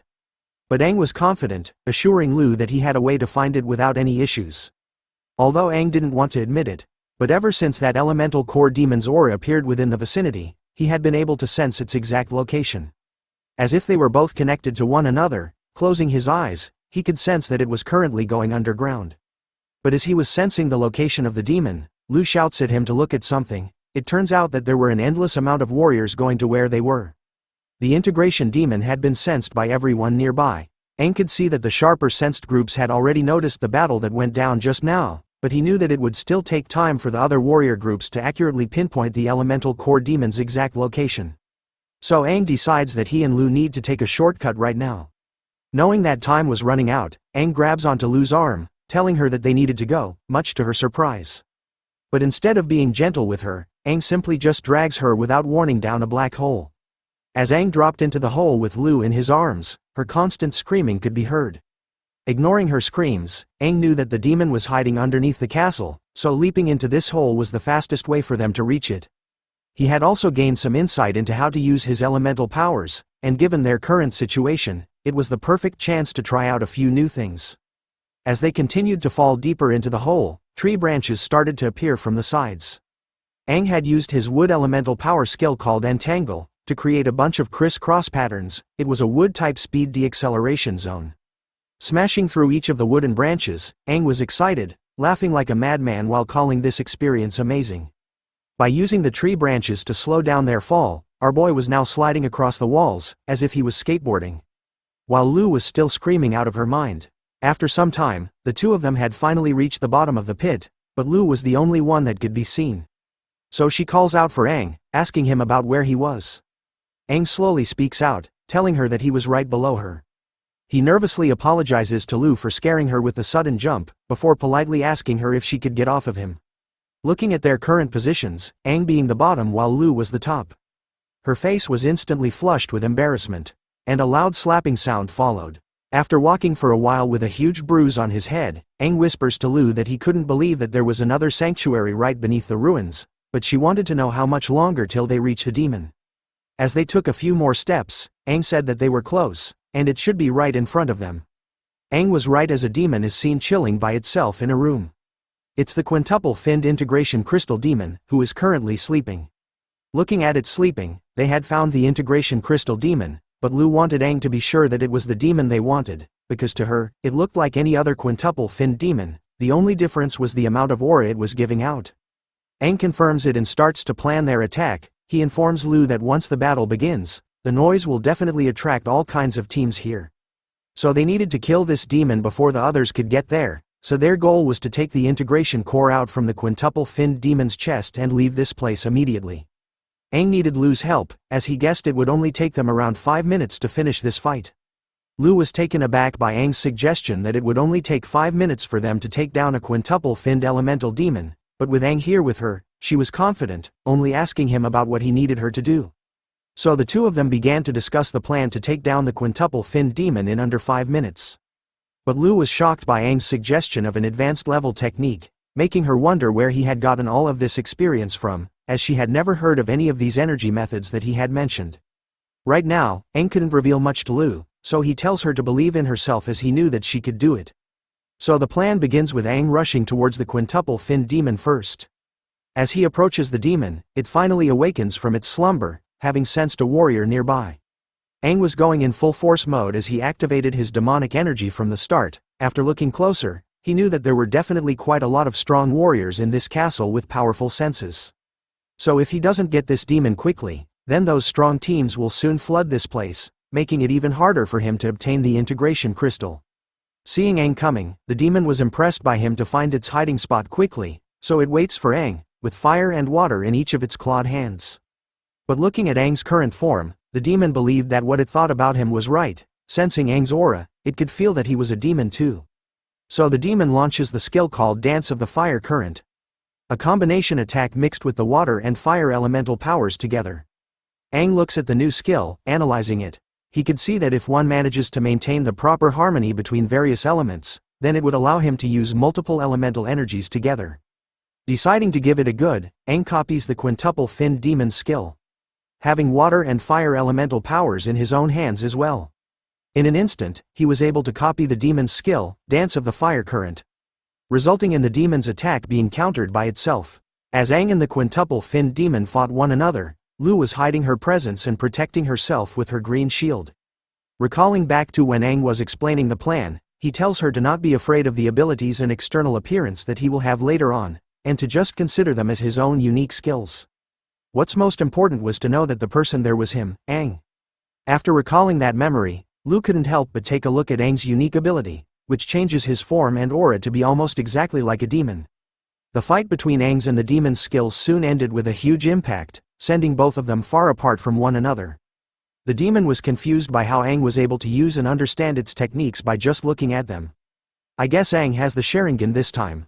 The demon was even more confused by how Aang was able to use both water and fire elements too. But our boy appears right behind the demon this time, telling it that he could use more than two of the elements. Before he could grab onto the demon, it transforms into water, narrowly escaping from Aang's clutch. But it wasn't able to escape from Aang unharmed as pieces of its head were gone, forcing the demon to use its wood element to heal itself. The demon realized that Aang had used the metal element this time, which caused its head injury. Aang had used his metal skill called Fortification to create golden claws, allowing him to harm the demon, but he was testing the demon, and found that it was as he expected. The demon was able to use the wood element to heal its wounds. Now that he had learned about all of its abilities, Aang decided that it was time to wrap this chapter up. The demon, sensing death, wanted to escape but couldn't move at all. It looks down at its leg, realizing that Aang was able to use the wood element too as a tree branch appeared from below its feet, and held it in place. Testing out a new skill again, Aang had recalled this move from back at the demon hunting competition. He had copied the quadruple fiend demon who uses the metal element, allowing him to use the skill called Serrated Edge Hand Scythe. Instead of running away, the quintuple finned demon wanted to compare which element was stronger. The demon had decided to challenge Aang's skill with a skill of its own. It had decided to use all of its metal elemental energy, calling forth a golden shield using the skill called Triple-Headed Knife Shield. Seeing the demon use its final energy for this skill, Aang laughs as it had fallen according to his plan. He immediately shouts for Lu to do it now, causing the demon to turn around in shock. It's time for death as Lu appears right behind it, holding onto a massive spear made out of green energy in her hands. She recalls Aang's lecture of the advanced energy technique, which is to try and group all of the energy in her crystal together and to feel it. Gather the energy, picture the flow, and structure it in her heart. Give that energy a shape, allowing you to create a weapon out of thin air. And to finally wield that new power as her own power. We once again turn to the time that Aang was teaching Lu about the advanced energy technique. She was stunned to learn that Aang had planned for her to deal the last strike against the demon. She was worried because her opponent this time was a quintuple finned demon and that it was a unique type too. Adding on its intelligence, and the chances of it having a defense that was too high for her. All of this made Lu worry that they wouldn't be able to take it down quickly. This was when Aang revealed the main part of the plan to her. He was going to force the demon to manipulate all of its power into a singular spot to attack him with it. And as Lu knows as well, that once all of the energy is used on the offense, then the demon's defense would become incredibly weak. When that happens, it would become the perfect time for Lu to launch a sneak attack against it. Like right now, as she throws her green spear made out of her energy towards the defenseless demon. The quintuple finned demon realized too late that this was the plan that Aang and Lu had gone with, using Lu's attack as the final strike instead of Aang. Bullseye. Lu's green energy spear manages to land directly onto its target without missing. As she stares at her work, Lu recalled the method of energy gathering that Aang had taught her, which allowed her to retrieve a large amount of power from her single core. She couldn't believe that by using this power, she was able to pierce through a demon. Looking at its current state, Aang was right. The demon had focused all of its energy onto offense instead of defense instead. After being stabbed by Lu's green energy spear, the demon realized that its wood element skill, regeneration, was unable to work at all. Meaning that the demon could no longer heal itself. Confused by what was happening to it, Aang takes the chance to steal the integration core, informing Lu that she had done a great job. Within seconds, the integration core was now within Aang's hands. The demon could only fall onto its knees as he was sure that he didn't get hit by the demon's attacks from earlier. But the pain he was experiencing became even stronger, causing him to grip the ground so hard that he could create tracks using just his fingers while still coughing blood from his mouth. His entire body was hurting uncontrollably. Lu could only ask him about where he was injured as Aang started to scream in pain, unleashing his demonic energy in the process. As he tried his best to hang on, he realized what was happening to him right now. His body had finally reached its limits, since his body was originally weaker than most, and even though he had a high level of synchronization rate. Within a short period of time without proper rest, Aang had used his demonic energy too many times, till the point that his body had finally reached its limits. He could only wonder if this was how much his body could handle, but what angers him the most was that it was happening right now. As he continues to struggle with the pain, Aang tells Lu to take the core and escape from here without him, as the other warriors would soon reach the place they were at. Lu rejects his idea, telling our boy that they were going to escape together. Even though she didn't know what was happening to Aang, Lu had a responsibility to continue in the same direction, then they would be able to walk out of this castle. But looking at the building in front of her, a creepy feeling came across Lu as it reminded her of her dream from before. But before she could reach the building, a bunch of shadows leapt out from the exit that she had just come out from and landed right in front of her. A quintuple-finned warrior had appeared, telling his team that he made the right choice to join the triplets who had insane detection abilities. It was a group of warriors blocking Lu's path. Panic and fear started to come across her mind as Lu could see that there were 6 quintuple-finned warriors blocking her way. One of the triplets soon recognizes that Lu was just a single-finned warrior, while Aang appears to be seriously injured, making him believe that they were the ones that fought the demon just now, but then his eyes suddenly opened wide, realizing what it was that Aang was holding in his hand. He immediately points out to his team that Lu was holding onto the integration crystal, instantly grabbing the attention of the quintuple-finned warriors. The entire team was excited now, realizing that they were going to be the first group to get an integration crystal. Seeing their reaction, Lu started to think about what she should do as she wasn't strong enough to fight all of them at once. She cursed at herself for being weak. If only she was stronger, then she would be able to protect Aang this time. But to her surprise, Aang suddenly pulls himself away from Lu, telling her to hold onto the integration core for him. He knew that the warriors group just wanted the integration crystal, and since they were here, they couldn't let them run back to their homes alive. Lu was worried about Aang's current condition, but he assured her that he was fine enough to still hold his sword. Aang bravely walks to fight, telling Lu that as a warrior, he will continue to fight until his last breath. Seeing Aang walking up towards them, the quintuple-finned warriors started to make fun of him, finding this situation funny as they each activated their core's energy. Aang was already breathing hard before the fight had begun. He could sense that the demonic energy inside his body was so little to the point that he could hardly sense it. This was probably because his body was suffering from the backlash of the incredible demonic energy, so it means that this fight was going to be long and hard. That's what she said. The quintuple-finned warriors started to make their own moves, declaring that whoever gets the crystal first, gets to keep it. As the fight was about to begin, Lu started to have flashbacks of her dream in her mind. Seeing the upcoming battle of an injured Aang against 6 quintuple-finned warriors, Lu had a bad feeling. The bald man from the sudden warrior group that appeared announces that everyone should kill Aang and Lu. He was sure that once they are dead, then the integration core would be theirs for the taking. One of the triplets with good sensing skills couldn't help but laugh, telling Aang and Lu that he was sorry that his team were the ones to get the integration core this time. In his mind, the triplet had already found a buyer for the core, which meant that this integration core wasn't something for them to use personally, as their goal was to sell it, earning themselves a huge amount of money. Even after splitting the money with the team, they would still be able to buy stronger items for themselves. Aang, on the other hand, couldn't take it easy as he knew that he had only 1 minute. Once he activates his demonic energy again, his body isn't going to hold on past a single minute. Struggling with the pain, he curses at his own body, wondering why it had to be suffering at such an important moment. Looking back at Lu, who was feeling scared for Aang, our boy made it his mission to at least get her out of this situation safely. But as he stared back at her, the warrior group that was ambushing them had appeared all together in the air, inches away from where Aang stood. Each of them releasing their own core energy while wielding their deadly weapons, all aimed at our boy. Aang started to close his eyes, turning his head forward. He closed them completely now. Recalling that he had only 1 minute to settle this fight. Without hesitation, he unleashed the demonic energy in his body, changing his form and declaring to the warriors that 1 minute was more than enough for him to kill all of them. The bald man and triplet were stunned to see Aang's new transformation. They could feel the difference in the aura, making them believe that Aang was actually a demon. But as our boy crouched down before them, he disappeared from their sights in an instant. In response, the triplets began to cast their skill called Sense, enemy detection, using their three-way link. Within 2 seconds of the fight, Aang had appeared between two of the triplets without them noticing.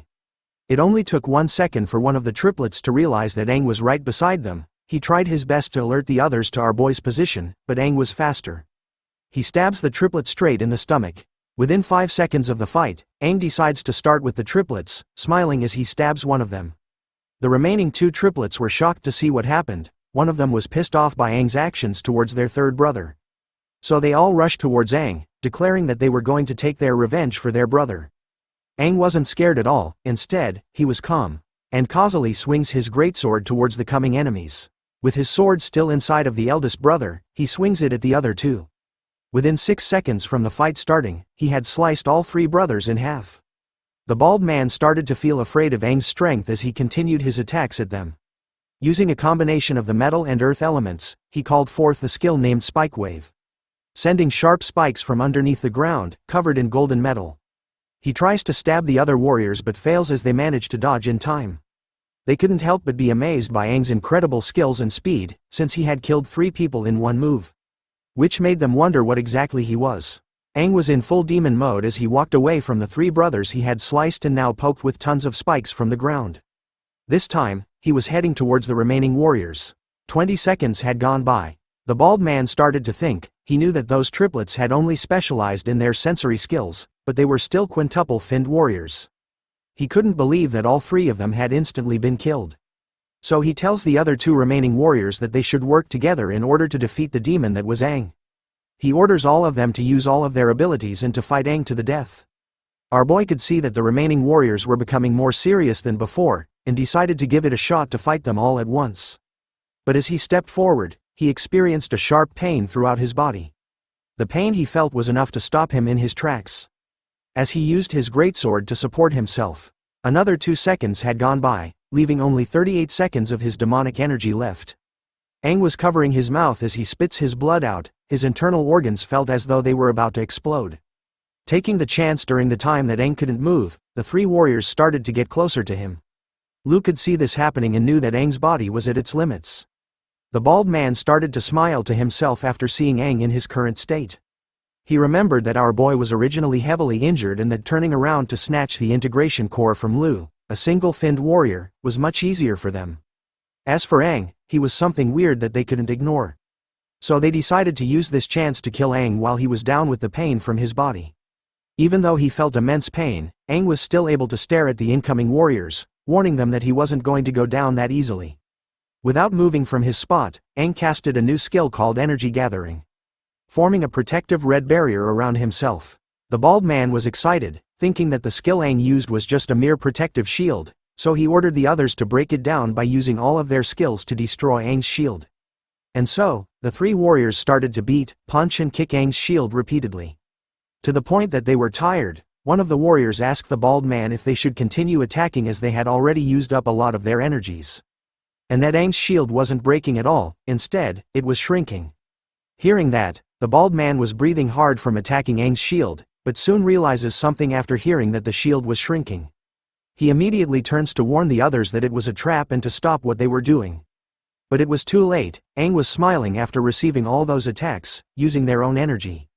Aang started to cast another skill using the energy technique called Reflection, just as the 1-minute timer runs out. It turns out that Aang was absorbing their energies all this time, in order to reflect all of it back to them in a large explosion, wiping out all 3 of the remaining warriors. But as the shield exploded, it became a pillar of red light that could be seen from everywhere. Other warriors from afar could see it, believing that the beam of energy must have something to do with the integration core. So they all started to rush towards where Aang and Lu were.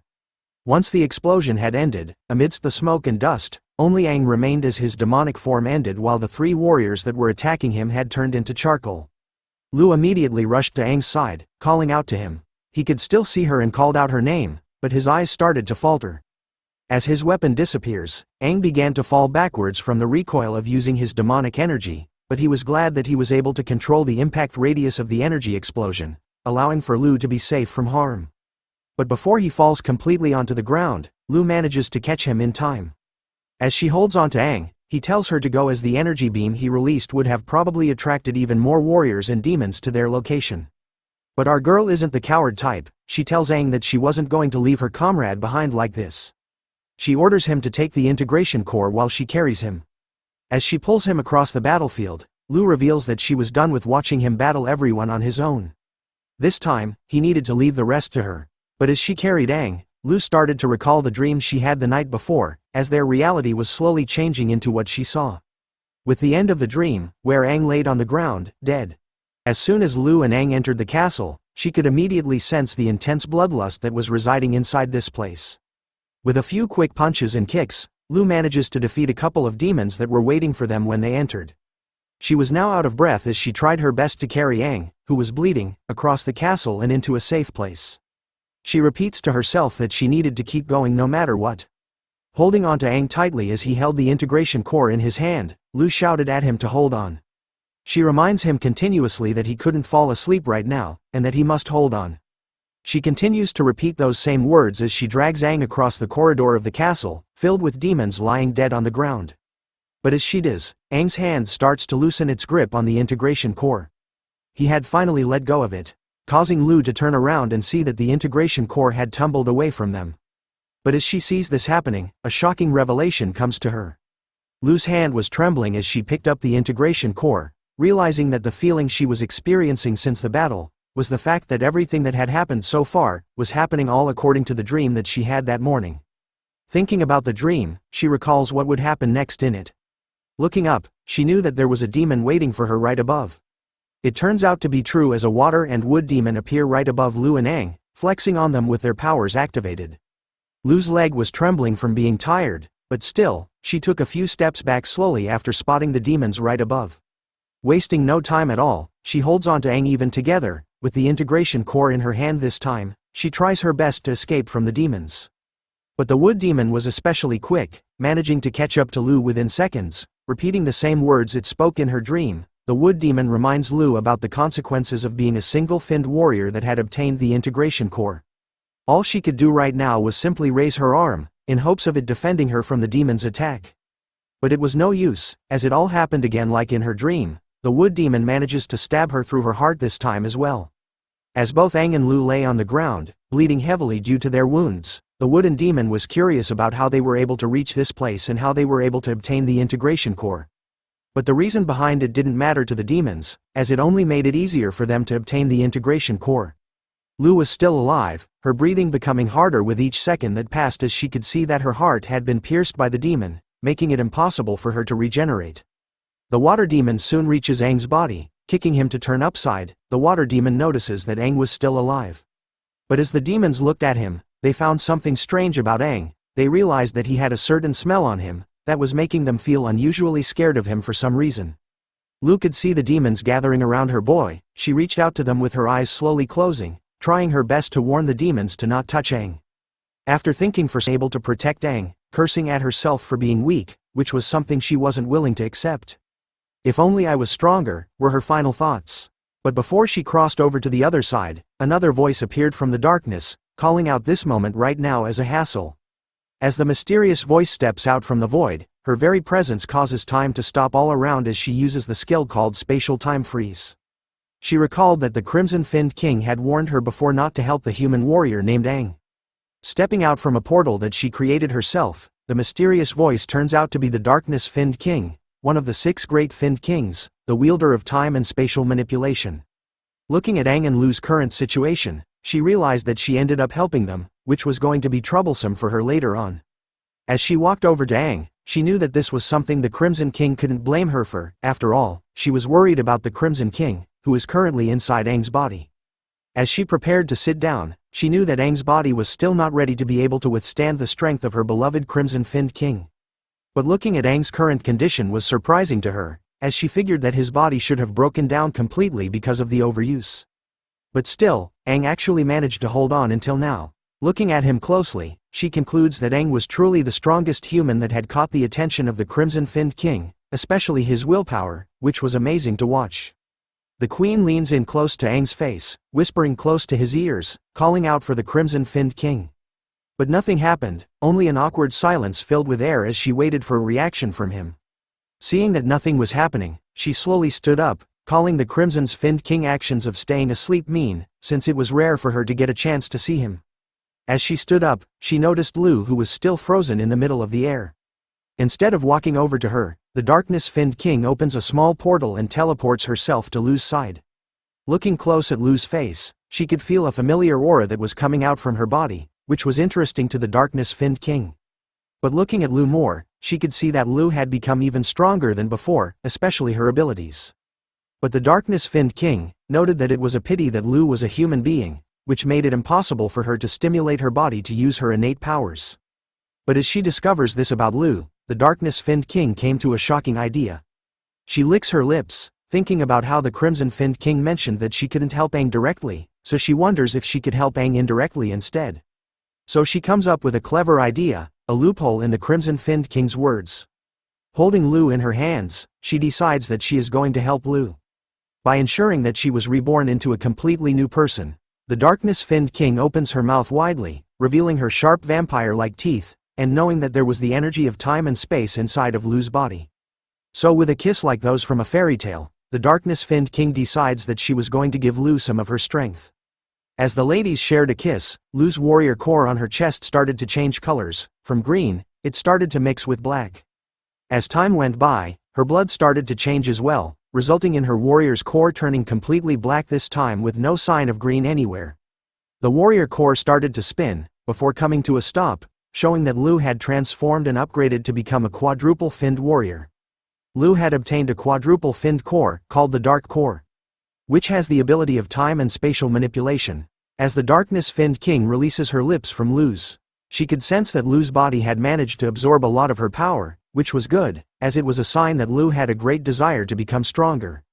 Seeing that her job was now done, and that Lu had transformed into an even more powerful warrior, the darkness-finned king decides to leave, opening a portal and jumping backwards into it. She declares that she was going to leave the rest all up to Lu. The moment the darkness-finned king's portal closes, her ability, spatial time manipulation, which had stopped all of the time in the area, was released. As time resumed, Lu was thrown against the ground. The wood demon was ready and declared that it was going to take Aang's head right now. But a hand appears from out of the blue, grabbing the wood demon's blade and stopping in its tracks. The demon was stunned to see that a hand had appeared from inside a portal while holding onto its blade. The water demon was quick to notice where the hand had come from and informed the wood demon. The water demon was stunned to see something from within the smoke. As Lu's voice was heard from within the smoke, she reminded the demons that she had warned them from before. Do not touch a single strand of hair on Aang's head. Lu had appeared from within the smoke, showcasing a new form, a familiar form that was like Aang's demonic side. It turns out that Lu had become part demon herself. This was monochromic quadruple-finned Lu, who now uses the abilities of time and spatial manipulation. With her new demonic form, Lu was ready to start a war. She warns the demons to try touching Aang one more time. Those words were enough for the wooden demon to scream like a little girl, immediately backing away from Lu's hand that was inside of the portal. Upon seeing her new form, the wood demon thought that Lu was one of them. But hearing that comment, Lu tells the demons that she wasn't the same kind as animals they were. Unlike the wood demon who was quietly running away in the background, the water demon was built differently. The water demon believes that Lu was bluffing, so it didn't care about anything, and charges straight at her, vowing to end her life by using its water ability called Aqua Butterfly Python Transformation. Seeing the water demon coming, Lu stretches her arm out towards it, casting her own powers for the first time. Much to its surprise, the water demon was quick to notice that a transparent box had appeared right above it. But it was too slow to react to Lu's new powers as the box slams itself onto the water demon's body, crushing it. As the water demon struggles to escape from it, it realizes that Lu was using spatial manipulation. The water demon continues to struggle to escape from Lu's new ability, telling her not to dare look down upon it, as just one of these boxes was not enough to kill the water demon. Hearing the water demon's comment made Lu smile, as she tells it about who said that there was only one of those boxes. Much to the horror of the water demon, Lu flexes in the T pose, showing that there were endless amounts of the boxes floating in the air above them. With a casual wave of her hand downwards, Lu had cast her ability using spatial manipulation called Downfall, sending all the transparent boxes slamming into the water demon in an endless barrage with nothing stopping her. As some time had passed, all that remained of the water demon was a hole so deep that you couldn't see the end of it. The wood demon was still hanging around, trembling in fear over Lu's new powers. It wondered just how deep the hole was that she made with her spatial attack and how the water demon was just squashed into pieces right in front of its eyes. Lu was on that murdering streak as she looked at the wood demon like a meal, warning it that it was next. Sensing the danger coming from her, the wood demon couldn't help but tremble as it took a few steps away from Lu. Wondering how this was happening, since Lu had just looked like a mere and weak little human, and yet, right now, that same weak girl was giving off an aura that screams Demon King. The wood demon was even more confused by the appearance of both Lu and Aang now, knowing that they were the same kind as Lu was now using the same ability which was exactly the same as the demons, and it was also the extremely rare ability of spatial manipulation. And looking at Aang, who was still lying on the ground unconscious, the wood demon could still sense a terrifying aura within his body. So it could only wonder what the hell Lu and Aang were. Lu answers the demon, telling it that they were humans and simply human warriors. Hearing that answer, the wood demon could only laugh, telling Lu if she even believes her own words, after all, she was just a mere single-finned warrior, and yet, somehow she had suddenly transformed into a quadruple-finned warrior, and that even quintuple-finned demons were now useless in front of her. But in a split moment, Lu rips the wood demon in half, right down the middle, telling the demon that it had spoken too much. Now that all the threats were gone, Lu went to check on Aang, remembering that he was the one that was usually saving her. But this time, things were different, as she was the one that was going to handle things from here onwards. With a casual wave of her hand, Lu manages to grab a hold of the integration core lying a few inches away from them, teleporting it straight into her hand.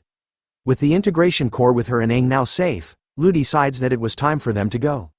We now turn to the cemetery castle's exit. The warriors that were guarding the exit gate were alarmed to hear loud noises coming from within the exits. One of them immediately looked at their scanner and could see that the reading was showing that it was human. Knowing that it was a human warrior that was returning, they ordered for the doors to be opened. As the doors opened, Lu appeared with Aang on her shoulder once again. In her human form this time, Lu quietly whispers to Aang that they were finally safe and outside before collapsing with Aang onto the ground. The guards quickly moved to help them, calling for help with bringing them to the infirmary quickly. But then, one of them notices what was behind Aang and Lu. The guards were soon scared and trembling upon witnessing what had happened. The demons that were nearby had all been compressed to death by spatial manipulation, making them wonder how Aang and Lu were able to survive as the scene of endless demons laid dead behind them, some smashed into a box floating in the air, while others had their heads missing. Deep within Lu's soul, the darkness-finned king's voice could be heard. She knew that she was right about Lu, and that she was the perfect vessel for her to wield her powers in. Until now, the darkness-finned king knew that there was still a precognition power that has yet to awaken within Lu as she slowly opens her eyes to the sound of the darkness king's voice. Lu finally awakens to see that the darkness-finned king was ready to embrace her. But as she awakes in her soul, she wakes up in real life too. Looking at a ceiling fan this time, rubbing her head, she knew that the place she was at was the infirmary in the city's outskirts. Which meant that she and Aang had been rescued. But she was in deep thought about the dream she just had, wondering who that mysterious figure was. Looking at her own body, she could also see that all of her injuries had been healed, which should be impossible after what she had been through. There should at least be some scars. As she tried to recall her memories from within the castle, it all came as a blur, causing her head to hurt. Lu could sense that part of her memories about the castle seems to be enshrouded in a dark fog. But as she thought about it, Aang appears, covering her with a blanket and telling Lu that this time, she was the one that saved him.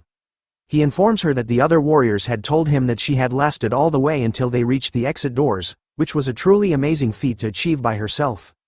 Seeing him standing in front of her, Lu immediately recalls all the injuries that Aang had received from the start of their mission, which made her ask him if he was truly fine. Aang shows that he was perfectly fine, despite all the injuries that he had received. They were simply small ones, so there was nothing to worry about. Instead, he tells Lu that he was sorry for being too careless. With his body being unwell inside the castle, and how they had nearly died while obtaining the integration core.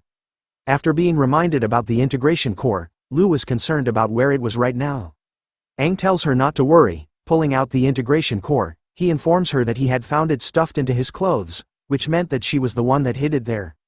But Lu couldn't remember if she was the one that was responsible for hiding the integration core, as her memories of the castle were in a blur.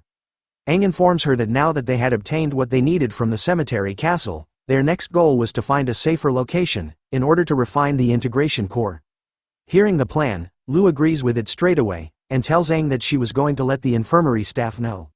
She puts on her blazer, telling Aang that they were going to leave after they were discharged. Aang slowly watched Lu as she left, agreeing with her actions, but he was in deep thought as well, because after looking at Lu, Aang started to wonder about what had happened in the castle, because right now, Aang could sense that Lu has the demonic-like aura within her body like his. Thanks for watching the latest part from the voice of Manhwa. Subscribe for more content and don't forget to comment below what you want to see in the future. Like and share for more.